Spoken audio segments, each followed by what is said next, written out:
Friends, ನಮಸ್ತೆ ಎಲ್ಲರಿಗೂ. Welcome to Janu vlogs. Friends, ಇವತ್ತು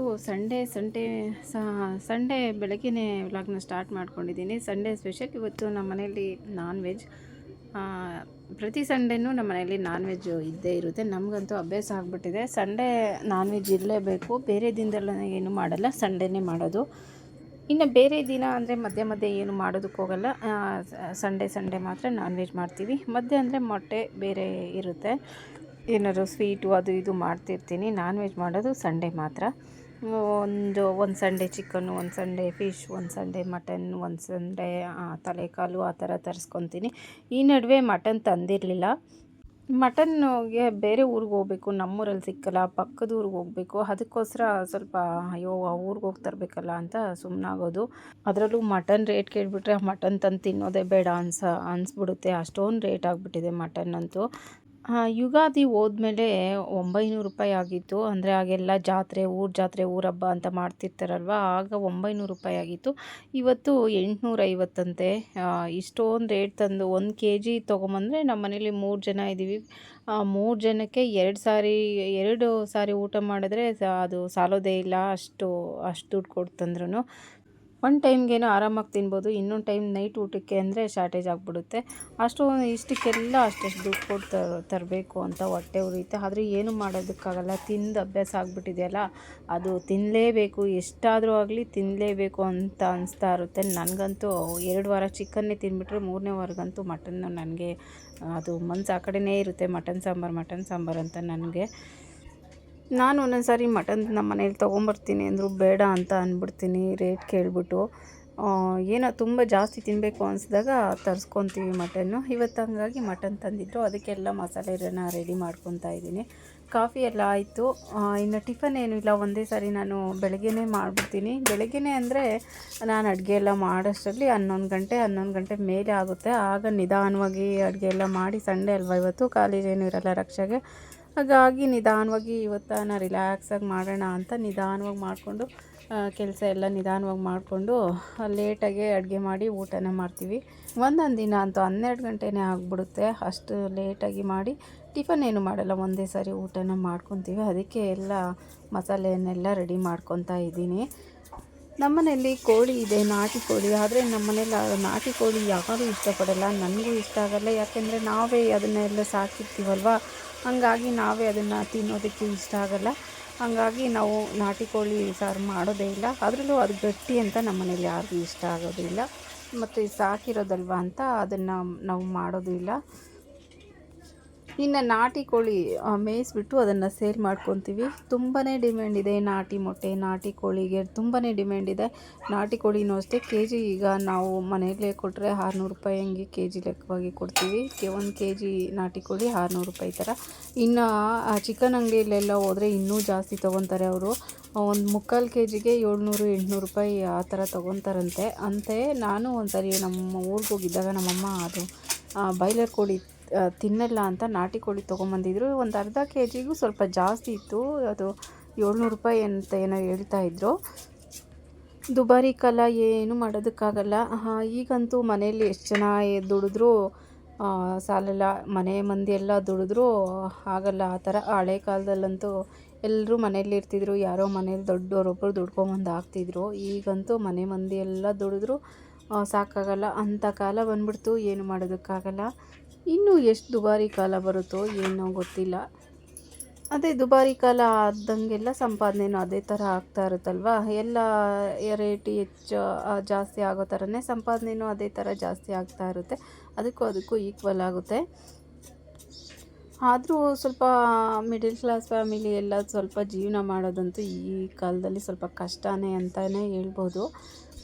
ಇನ್ನು ಇಲ್ಲಿ ಈರುಳ್ಳಿ ಬೆಳ್ಳುಳ್ಳಿ ಎಲ್ಲ ಸುಳಿತಾ ಇದ್ದೀನಿ. ಶುಂಠಿನ ಸಿಪ್ಪೆ ಎಲ್ಲ ತೆಗಿತಾ ಇದ್ದೀನಿ. ಇದನ್ನೆಲ್ಲ ಬಿಡಿಸ್ಬಿಟ್ಟು ಎಲ್ಲ ಕ್ಲೀನಾಗಿ ವಾಶ್ ಮಾಡಿಕೊಂಡು ಮಾಡಬೇಕು ಅಡುಗೆ. ಮಟನ್ ಎಲ್ಲ ತೊಳೆದು ಇಟ್ಟಿದ್ದಾರೆ ನಮ್ಮ ಮನೆಯವರು. ಈ ನಡುವೆ ಅಂತೂ ನಮ್ಮ ಮನೆಯವ್ರ ಕೈಯಲ್ಲೇ ತೊಳೆಸ್ಕೊಂಬಿಡ್ತೀನಿ. ಮುಂಚೆ ನಾನು ತೊಳೆಯೋದಕ್ಕೆ ಹಿಡಿದ್ರೆ ಅದನ್ನು ಮಟನ್ನು ಚಿಕನ್ನು ತಂದರೆ ನಾನು ತೊಳೆಯೋದೇ ಲೇಟ್ ಮಾಡಿಬಿಡ್ತೀನಿ. ಸಾಂಬಾರು ಏನೋ ಬೇಗ ಮಾಡಿಬಿಡ್ತೀನಿ, ಅದನ್ನು ಕ್ಲೀನ್ ಮಾಡೋದೇ ಲೇಟ್ ಆಗಿಬಿಡೋದು. ಅದಕ್ಕೆ ಈ ನಡುವೆ ನಾನು ಕ್ಲೀನ್ ಮಾಡಿದ್ರೆ ಲೇಟ್ ಆಗುತ್ತಲ್ಲ ಅಂತ ನಮ್ಮ ಮನೆಯವ್ರ ಕೈಲೇ ಕೊಟ್ಟು ಕ್ಲೀನ್ ಮಾಡಿಸ್ತೀನಿ. ಅವರೇ ಎಲ್ಲ ತೊಳೆದು ಇಟ್ಟಿದ್ದಾರೆ. ಇನ್ನು ನಾನು ಯಾವ ಥರ ಮಟನ್ ಸಾರು ಮಾಡ್ತೀನಪ್ಪ ಅಂದರೆ, ನೋಡಿ ಸ್ವಲ್ಪ ಈರುಳ್ಳಿ, ಬೆಳ್ಳುಳ್ಳಿ, ಹಸಿಮೆಣ್ಸಿನ್ಕಾಯಿ ಆಗಲಿ ಅಥವಾ ಒಣಮೆಣ್ಸಿನ್ಕಾಯಿ ಆಗಲಿ ಸ್ವಲ್ಪ ಎಣ್ಣೆ ಹಾಕಿ ಎಲ್ಲ ಫ್ರೈ ಮಾಡ್ಕೊತೀನಿ. ಚೆನ್ನಾಗಿ ಸ್ವಲ್ಪ ಕಲರ್ ಚೇಂಜ್ ಆಗೋವರೆಗೂ ಚೆನ್ನಾಗಿ ಫ್ರೈ ಮಾಡ್ಕೊತೀನಿ. ಲಾಸ್ಟಲ್ಲಿ ಒಂದು ಸ್ಪೂನಷ್ಟು ಕಡಲೆಪಪ್ಪನ್ನ ಹಾಕ್ಕೊಂಡು ಅದನ್ನು ಫ್ರೈ ಮಾಡ್ಕೊತೀನಿ. ಮತ್ತು ಸ್ವಲ್ಪ ಫ್ರೈ ಮಾಡಿರೋ ಈರುಳ್ಳಿ, ಸ್ವಲ್ಪ ಹಸಿ ಈರುಳ್ಳಿನ ಹಾಕ್ತೀನಿ. ಮತ್ತು ಮೆಣಸು, ಚಕ್ಕೆ, ಲವಂಗ, ಕೊಬ್ಬರಿ, ಕೊತ್ತಂಬರಿ, ಮತ್ತು ಧನಿಯಾ ಪೌಡರ್, ಶುಂಠಿ ಇದನ್ನೆಲ್ಲ ಹಸಿದಾಗೆ ಹಾಕ್ಬಿಟ್ಟು ಜೊತೆಗೆ ಈ ಫ್ರೈ ಮಾಡಿರೋದನ್ನು ಮಿಕ್ಸ್ ಮಾಡಿ ನುಣ್ಣಗೆ ರುಬ್ಕೊತೀನಿ. ಲಾಸ್ಟಲ್ಲಿ ಸ್ವಲ್ಪ ಮಸಾಲೆ ಎಲ್ಲ ಗ್ರೈಂಡ್ ಮಾಡಾದಮೇಲೆ ಲಾಸ್ಟಲ್ಲಿ ಕೊತ್ತಂಬರಿ ಹಾಕ್ಬಿಟ್ಟು ಅದನ್ನು ಒಂದೆರಡು ರೌಂಡ್ ಹಾಕ್ಸ್ಕೊತೀನಿ. ಕೊತ್ತಂಬರಿನ ಫಸ್ಟೇ ಹಾಕೋದಕ್ಕೆ ಹೋಗಲ್ಲ, ಯಾಕೆಂದರೆ ತುಂಬ ನುಣ್ಣಗೆ ಆಗಿಬಿಡುತ್ತೆ ಅಂತ. ಲಾಸ್ಟಲ್ಲಿ ಹಾಕಿ ಒಂದೆರಡು ರೌಂಡ್ ಹಾಕ್ಸ್ಕೊತೀನಿ.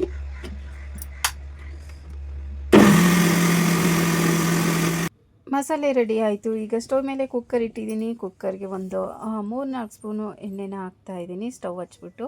ಅದಕ್ಕೆ ಸ್ವಲ್ಪ ಸ್ಪೈಸಸ್ ಹಾಕ್ತಾಯಿದ್ದೀನಿ. ಒಂದು ಏಲಕ್ಕಿ ಎಲ್ಲ ಹಾಕ್ಬಿಟ್ಟು ಸ್ವಲ್ಪ ಈರುಳ್ಳಿ ಹಾಕಿ ಅದನ್ನು ಫ್ರೈ ಮಾಡ್ತೀನಿ ಎಣ್ಣೆಯಲ್ಲಿ. ಆಮೇಲೆ ಮಟನ್ ಹಾಕಿ ಮಟನನ್ನು ಇದರಲ್ಲಿ ಚೆನ್ನಾಗಿ ಫ್ರೈ ಮಾಡ್ತೀನಿ. ಆ ನೀರಿನಂಶ ಎಲ್ಲ ಹೋಗೋವರೆಗೂ ಫ್ರೈ ಮಾಡ್ಕೊತೀನಿ. ಮಟನ್ನಲ್ಲಿರೋ ನೀರಿನಂಶ ಹೋಗೋವರೆಗೂ, ಆ ಮಟನ್ನೆಲ್ಲ ಕಲರ್ ಚೇಂಜ್ ಆಗೋವರೆಗೂ ಫ್ರೈ ಮಾಡ್ಕೊತೀನಿ. ಈ ಥರ ಮಾಡಿದ್ರೇ ಮಟನ್ ಸಾಂಬಾರು ಚೆನ್ನಾಗಿರೋದು, ತುಂಬ ಟೇಸ್ಟಾಗಿರೋದು. ಹಾಗೆ ಹಸಿ ಮಟನ್ಗೆ ಹಾಕ್ಬಿಟ್ರೆ ಚೆನ್ನಾಗಿರಲ್ಲ. ಎಲ್ಲರೂ ಅದೇ ಥರನೇ ಮಾಡೋದು, ನಾನು ಈ ಥರನೇ ಮಾಡೋದು. ಎಣ್ಣೆಲೆಲ್ಲ ಫಸ್ಟೆಲ್ಲ ಚೆನ್ನಾಗಿ ಫ್ರೈ ಮಾಡಿಕೊಂಡು ಆಮೇಲೆ ಮಸಾಲೆನ ಹಾಕ್ತೀನಿ.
ಸಾಂಬಾರಿಗೆ ಇಟ್ಟಿದ್ದೀನಿ, ಇನ್ನೊಂದು ಸೈಡು ಮುದ್ದೆಗೆ ಇಟ್ಟಿದ್ದೀನಿ.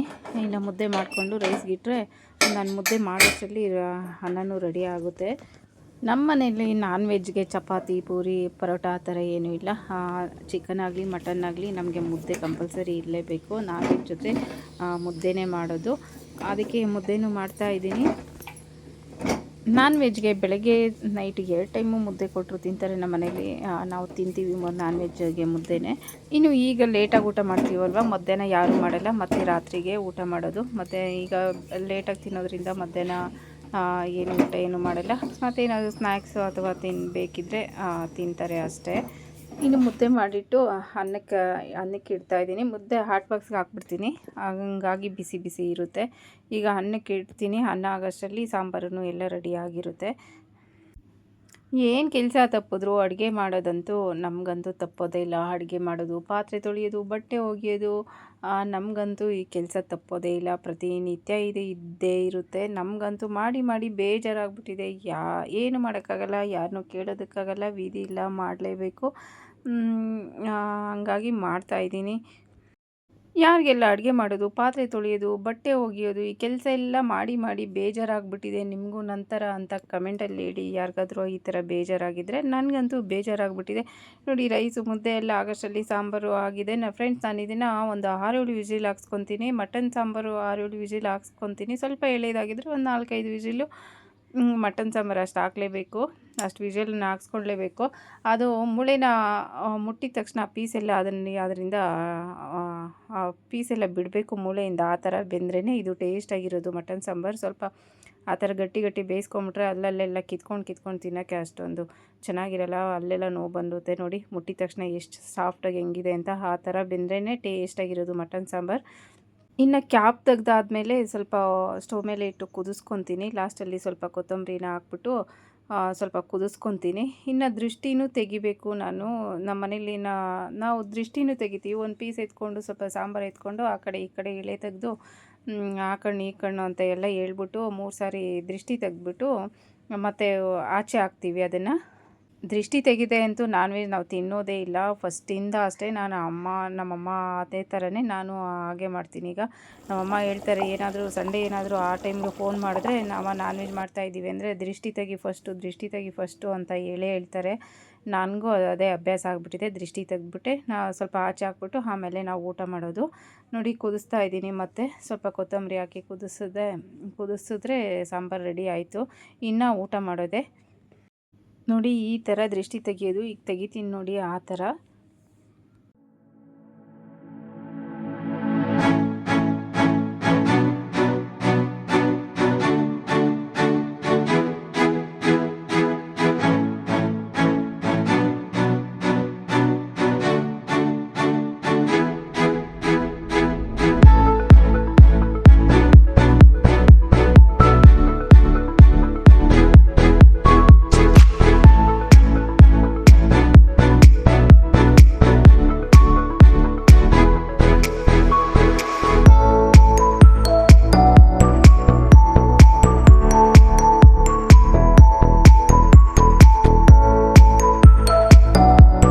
ಫ್ರೆಂಡ್ಸ್ ನೋಡಿ ಆ ಥರ ದೃಷ್ಟಿ ತೆಗೆಯೋದು. ನಾನ್ ವೆಜ್ ತಂದರೆ ನೀವು ಇದೇ ಥರ ಮಾಡಿ. ಏನೋ ದಾರಿಯಿಂದ ತೊಗೊಂಬಂದಿರ್ತಾರಲ್ವ, ಅದು ಏನೋ ನೆಗೆಟಿವ್ ಎನರ್ಜಿ ಅಂತ ಏನೋ ಇದು ಮಾಡೋದು.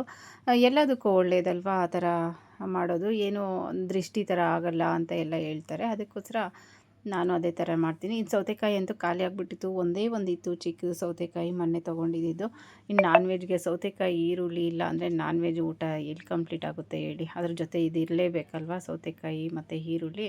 ಒಂದೇ ಒಂದಿತ್ತು, ಅದನ್ನೆಲ್ಲ ಸಿಪ್ಪೆ ತೆಗೆದು ಈರುಳ್ಳಿ ಸ್ವಲ್ಪ ಕಟ್ ಮಾಡಿ ಊಟನ ಮಾಡಿದ್ವಿ. ಸಖತ್ತಾಗಿತ್ತು. ಬಿಸಿ ಮುದ್ದೆ ಮಟನ್ ಸಾರು ಸೂಪರ್ ಕಾಂಬಿನೇಷನ್ ಅಂತಲೇ ಹೇಳ್ಬೋದು. ತುಂಬಾ ಚೆನ್ನಾಗಿತ್ತು. ಸಾರೆಲ್ಲ ಟೇಸ್ಟಿಯಾಗಿ ತುಂಬ ಚೆನ್ನಾಗಿತ್ತು. ಮತ್ತು ಊಟನ ಮುಗಿಸ್ಕೊಂಡು ಸ್ವಲ್ಪ ಹಣ್ಣೆಲ್ಲ ತಂದಿದ್ದರು, ಹಾಗೆ ಇಟ್ಟಿದ್ದೆ ಕವರಲ್ಲಿ. ಅದನ್ನೆಲ್ಲ ಸ್ವಲ್ಪ ಎತ್ತಿಟ್ಕೊಂಡೆ. ಹಾಗೆ ಸಂಜೆ ಟೈಮ್ಗೆ ಸ್ವಲ್ಪ ನಮ್ಮ ಮನೆಯವ್ರ ಫ್ರೆಂಡು ಅದು ಇನ್ವಿಟೇಷನ್ ತೊಗೊಂಬಂದರು. ಅವರು ಸ್ವಲ್ಪ ಬಂದು ಹೋದ್ಮೇಲೆ ಅವ್ರಿಗೆ ಜ್ಯೂಸ್ ಎಲ್ಲ ಮಾಡಿಕೊಟ್ಟು ಅವರೆಲ್ಲ ಹೋದ್ಮೇಲೆ ಅವ್ರು ಸ್ವಲ್ಪ ಹೊತ್ತಿದ್ರು. ಅದೆಲ್ಲ ಆದಮೇಲೆ ಅಷ್ಟರಲ್ಲಿ ಸಂಜೆನೇ ಆಯಿತು. ಅಷ್ಟರಲ್ಲಿ ಸ್ವಲ್ಪ ಹಣ್ಣೆಲ್ಲ ಎತ್ತಿಟ್ಟು ಮತ್ತು ನೋಡಿ ಟೀ ಇಟ್ಟಿದ್ದೀನಿ. ಮತ್ತು ಸ್ನ್ಯಾಕ್ಸ್ ಮಾಡೋಣ, ಸ್ವಲ್ಪ ಈವ್ನಿಂಗ್ ಸ್ನ್ಯಾಕ್ಸ್ಗೆ ಏನಪ್ಪ ಅಂದರೆ ಮಧ್ಯಾಹ್ನ ಊಟನೂ ಮಾಡಿರಲಿಲ್ವಲ್ಲ, ಹಾಗಾಗಿ ಹಲಸಿನ ತೊಳೆ ಇತ್ತು. ರಸಾಯನ ಥರ ಮಾಡಿದೆ. ಹಣ್ಣೆಲ್ಲ ಎತ್ತಿಟ್ಟಾದಮೇಲೆ ರಸಾಯನ ಥರ ಮಾಡಿದೆ. ಸ್ವಲ್ಪ ಅವಲಕ್ಕಿ ನೆನೆಸ್ಬಿಟ್ಟು ಬಾಳೆಹಣ್ಣು, ಹಲಸಿನ ಹಣ್ಣು, ಸ್ವಲ್ಪ ಬೆಲ್ಲ ಹಾಕಿ ಸ್ವಲ್ಪ ಕೊಬ್ಬರಿ ಎಲ್ಲ ಗ್ರೈಂಡ್ ಮಾಡಿ ಹಾಕಿ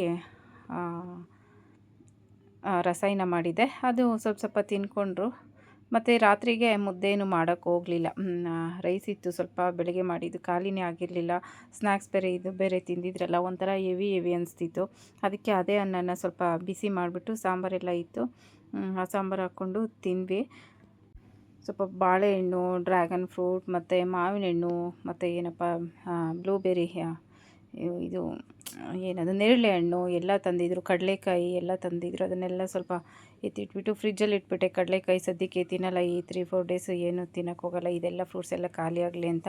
ಆ ಥರ ಏನಪ್ಪ ಅಂದರೆ ಎರಾಬಿರಿ ನಮ್ಮ ಮನೇಲಿ ತಿನ್ನಲ್ಲ. ಎಷ್ಟಿದ್ರೂ ಅಷ್ಟೇ ಸ್ವಲ್ಪ ಊಟ ಮಾಡಿದ್ರೆ ಅದೇ ಸರಿ ಅಂದ್ಬಿಡ್ತಾರೆ. ಸ್ವಲ್ಪ ಸ್ನ್ಯಾಕ್ಸ್ ತಿಂದರೆ ಅಷ್ಟೇ ಸಾಕು ಅಂತಾರೆ. ಸ್ವಲ್ಪ ಟೀ ಬಿಸ್ಕೆಟ್ ತಿಂದ್ಬಿಟ್ರೆ ಅದೇ ಸಾಕು ಅಂತ ಅಂದ್ಬಿಡ್ತಾರೆ. ನಮ್ಮ ಮನೇಲಂತೂ ಯಾರೂ ಆ ಥರ ತಿನ್ನೋರೇ ಇಲ್ಲ. ಬಲವಂತ ಮಾಡಿ ಕೊಡಬೇಕು ಎಲ್ಲದನ್ನು. ಇರೋ ಹತ್ರ ಯಾರು ಎತ್ಕೊಂಡು ಏನೂ ತಿನ್ನಲ್ಲ. ಅದೊಂದು ಬೇಜಾರು ನನಗೆ. ಎಲ್ಲರಿಗೂ ಕೈಗೆ ತೊಗೊಂಡೋಗಿ ಅಲ್ಲಿ ಕೊಡಬೇಕು, ಇದೆಯಲ್ಲ ತೊಗೊಂಡು ತಿನ್ನೋಣ ಅಂತ ಯಾರೂ ತಿನ್ನಲ್ಲ. ಹಂಗಾಗಿ ಸ್ವಲ್ಪ ಮಾಡ್ತಾಯಿದ್ದೀನಿ ರಸಾಯನ. ಹಲಸಿನ ಹಣ್ಣಂತೂ ಸ್ವಲ್ಪ ಜಾಸ್ತಿನೇ ಹಣ್ಣಾಗಿತ್ತು ಅಂತ ಹೇಳ್ಬೋದು. ಅದನ್ನೇ ಹಾಕಿ ಮಾಡಿದೆ. ಮತ್ತು ಫ್ರೈಡೇ ಕಟ್ ಮಾಡಿದ್ದು ಹಲಸಿನ ಹಣ್ಣು ಅಂತ ಹೇಳಿದೆ ಅಲ್ವಾ, ಅದನ್ನು ಹಾಗೆ ಫ್ರಿಜ್ಜಲ್ಲಿ ಇಟ್ಟಿದ್ದು. ಅದು ಫ್ರೈಡೇ ತಿಂದಿದ್ದೆ, ಮತ್ತು ಯಾರೂ ತಿನ್ನಲಿಲ್ಲ, ಎಲ್ಲ ಹಾಗೆ ಇತ್ತು. ಅದನ್ನು ಸ್ವಲ್ಪ ಈ ಥರ ಮಾಡಿದ್ರೆ ಖಾಲಿ ಆಗುತ್ತೆ ಅಂತ ಈ ಥರ ಮಾಡಿದೆ. ಹಾಗೆ ನೇರಳೆ ಹಣ್ಣು ತಂದಿದ್ದು ಅದನ್ನು ತಿಂದೇ ಇರಲಿಲ್ಲ, ಹಾಗೆ ಕವರಲ್ಲೇ ಇಟ್ಬಿಟ್ಟಿದೆ. ಸ್ವಲ್ಪ ಎಲ್ಲ ಅದನ್ನೆಲ್ಲ ತೊಳೆದ್ಬಿಟ್ಟು ಫ್ರಿಜ್ಜಲ್ಲಾದರೂ ಇಡೋಣ ಅಂತ, ಅದು ಜಾಸ್ತಿ ದಿನ ಇರಲ್ವಲ್ಲ ಕವರಲ್ಲಿಟ್ಟರೆ, ಹಾಗೆ ಎಲ್ಲ ಕುಲ್ಲೋಗ್ತಾ ಇರುತ್ತೆ, ವೇಸ್ಟ್ ಆಗುತ್ತಲ್ಲ ಅಂತ ಎಲ್ಲ ತೊಳೆದ್ಬಿಟ್ಟು ಅದನ್ನು ಫ್ರಿಜ್ಜಲ್ಲಿಟ್ಟೆ. ಸದ್ಯಕ್ಕೆ ಯಾರೂ ತಿನ್ನಲ್ಲ, ಅದನ್ನೇ ತೊಳೆದ್ಬಿಟ್ಟು ಫ್ರಿಜ್ಜಲ್ಲಿ ಇಡೋಣ ಅಂತ ತೊಳಿತಾ ಇದ್ದೀನಿ. ಫ್ರೆಂಡ್ಸ್, ಇದಾಗಿತ್ತು ಸಂಡೇ ವ್ಲಾಗ್. ಈ ವ್ಲಾಗ್ ನಿಮಗೆಲ್ಲ ಇಷ್ಟ ಆಯಿತು ಅಂತ ಅಂದ್ಕೊತೀನಿ. ಇಷ್ಟ ಆದರೆ ಪ್ಲೀಸ್ ಒಂದು ಲೈಕ್ ಮಾಡಿ. ಹಾಗೆ ಯಾರೆಲ್ಲ ನೋಡ್ತಿದ್ದೀರೋ ದಯವಿಟ್ಟು ಸಬ್ಸ್ಕ್ರೈಬ್ ಮಾಡ್ಕೊಂಡು ಸಪೋರ್ಟ್ ಮಾಡಿ. ನಿಮ್ಮ ಸಪೋರ್ಟ್ ತುಂಬಾ ಮುಖ್ಯ ಅಂತ ಹೇಳ್ತಾ ಇವತ್ತಿನ ವಿಡಿಯೋನ ಮುಗಿಸ್ತಾ ಇದ್ದೀನಿ. ಮತ್ತೊಂದು ವಿಡಿಯೋ ಜೊತೆ ಸಿಗೋಣ ಅಂತ ಹೇಳ್ತಾ thank you for watching. Bye.